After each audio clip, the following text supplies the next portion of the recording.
And we're coming back after the top of the hour, and we're in the studio right now.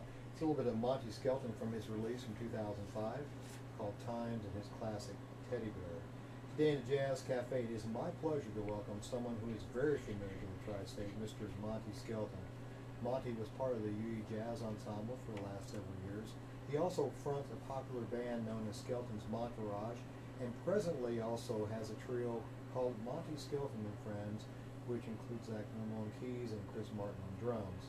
Monte is currently working with the touring troupe known as Tails and Scales, which not only includes Zach and Chris, but also Miss Ashley Frary.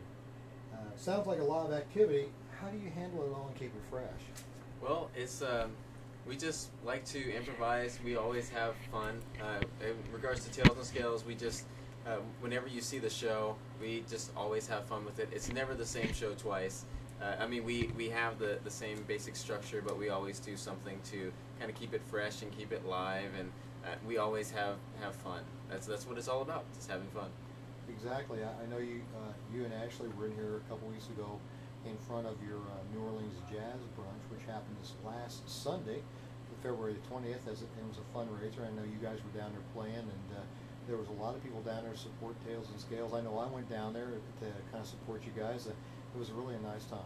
Yeah, we had a great time at that event, and it was wonderful to see all the support of people in the community that love what Tails and Scales is doing, and we can't do it without people helping us out and contributing to the arts. So we actually today we were at Scott Elementary. We had a wonderful time there. The kids loved it. We loved it, and it's just a wonderful opportunity. Besides playing at the schools, what else are you guys getting ready to do? I know you're getting ready to have some things here in late spring and early summer, some fundraisers, that kind of thing. There's a fundraiser coming up. I don't remember the exact date, but we do have another fundraiser coming up. We will have some public performances coming up of The Frog Who Wanted to Be a Singer. If you have more information about that, you can go to the website, which is www.tailsandscales.org, and find out more information. I think, aren't you like the last Brown Bag Lunch performance series? I think for April, you guys are supposed to be doing that, right? Am I not? I don't That's exactly right. have the date, but if I remember the calendar, I think you guys are penciled in for that. That's right. So we are going to be performing for The Frog Who Wanted to Be a Singer again, and we also, I think we might be doing a little bit of jazz for one of the Brown Bag Luncheons as well. Oh yeah, yeah, that's right. She did tell me that she had contacted. I guess it's kind of like the Monte Skelton and Friends, Tails and Scales, whatever you want to call it. Yeah, it's call it trio. Yeah. But it'll be good nonetheless. Well, while we're talking about Tails and Scales, why don't you pick up one of your instruments for a minute, maybe kind of let our audience know what you guys do. Sure. One thing that we do in Tails and Scales is we tell stories. Of course, there's a story that we have called The Frog Who Wanted to Be a Singer, and that's our main thing. And also, we might take our instruments and play around with some games with the kids. So if one of us plays something like, we'll tell them to walk according to the way we play music. So if you can imagine walking to something like,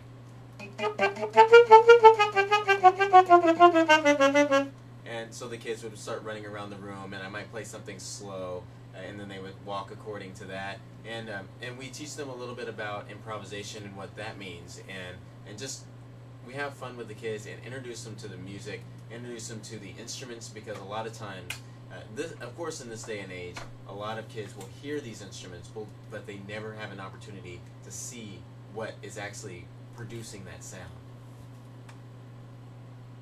And let me make sure I'm turned on here.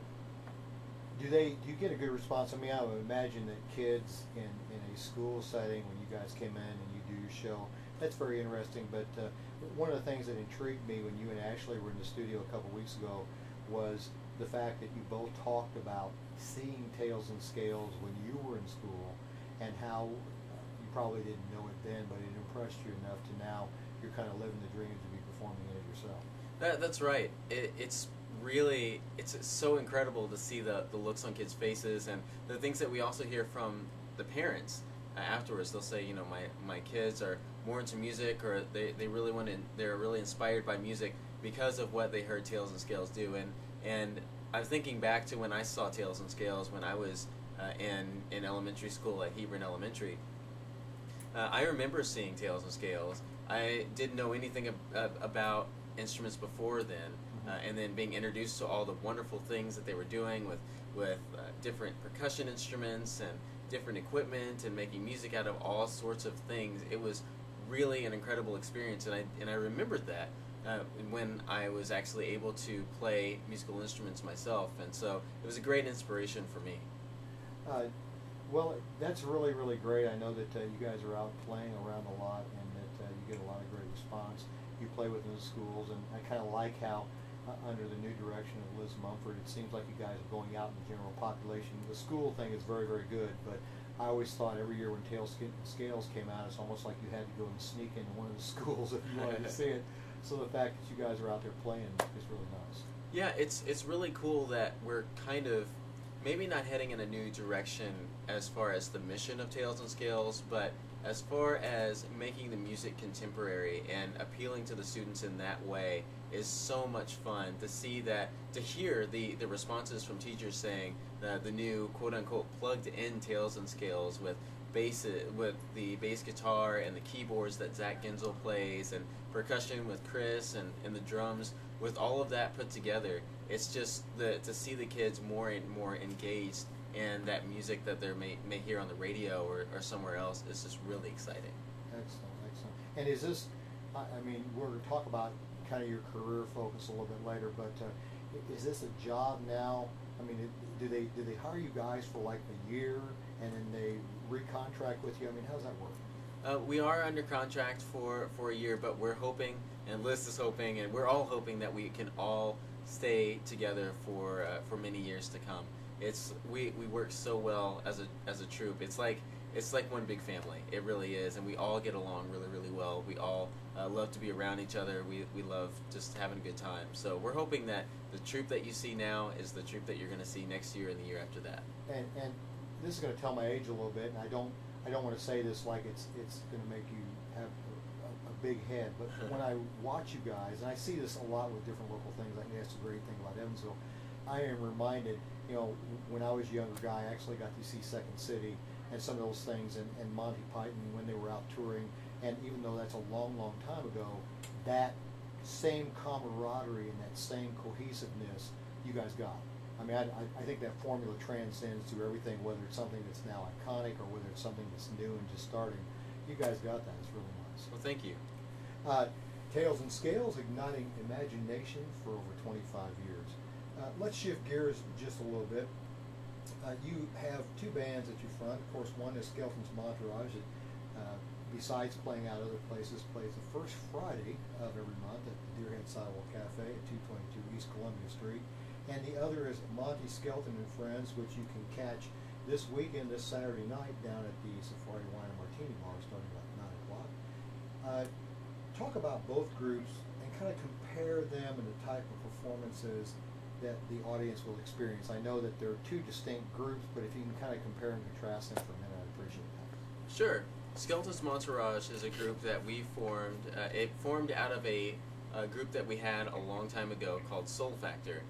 That was way back in the day. We started that when we were in high school. We played jazz. People liked it. And then we decided to shift gears a few years ago, and we became Skelton's Montourage. If you come to one of our gigs, expect to hear a variety of everything, and that's what I really like about our band. You'll hear jazz, you'll hear R&B, you'll hear funk, you'll hear rock, and you might hear everything in between that. Especially because we have a great group of people. We all come from different sides of the street, from all different directions. We have Theo Akai, who has joined us. He has another group, Free Spirit, that he plays with, and so he kind of brings the more reggae and that kind of sound to us. We have John Kern, and he's had a lot of background in jazz and in rock music.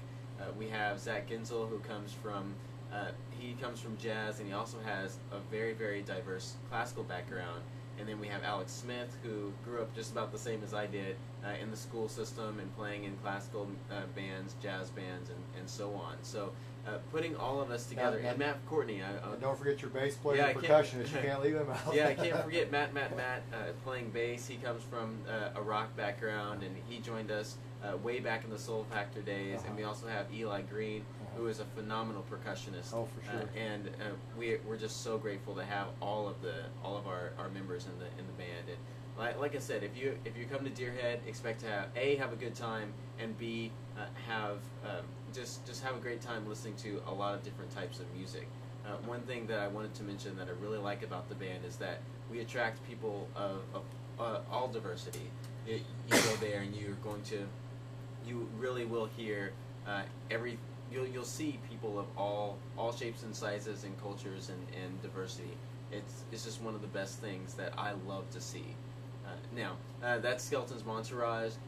Monty and Friends, which we just kind of came up with that. I don't know how that name came up, but that is Zach Genzel on keyboards and Chris Martin on drums, which is kind of like a scaled down version of what Tails and Scales, the Tails and Scales troupe. We just decided to get together and play some jazz. It's kind of the cocktail set of Skelton's Montourage. It is. If you come to the Jungle tomorrow night and you see us, you're going to hear a lot of different types of music, but mainly it's jazz. You're going to come there and you're going to hear some great jazz. We'll throw in a whole bunch of other stuff as well. One thing I love about both of those guys is that we can kind of throw anything at each other and we'll kind of just go with it. Last week when we played at the Jungle, we had a couple requests, and I don't think any of us had collectively played the songs together, but we made it work, and it sounded great. Excellent. And they're just so flexible and wonderful musicians. Well, as we're heading to the bottom of the hour, talking about the two groups, and we're going to talk about your EWE and some other things later on, but why don't you, as we head to the bottom of the hour, play something for us? Sure. Should I play on saxophone? Yeah, go ahead and play your sax, and we get to the